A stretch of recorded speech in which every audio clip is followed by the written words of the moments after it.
Hey guys, and welcome to this video. Today I want to find the value of this expression.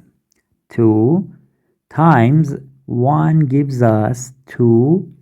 2 plus 6 gives us 8.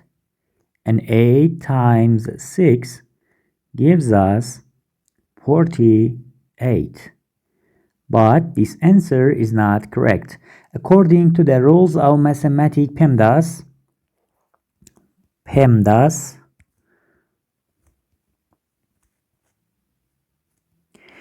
when we have to solve this math expression, we have to solve in this way. First parentheses, then exponent, then multiplication and division, and then addition and subtraction.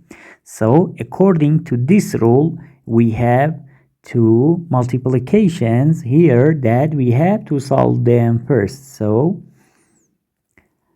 2 times 1 gives us 2. And now 6 times 6 gives us 36.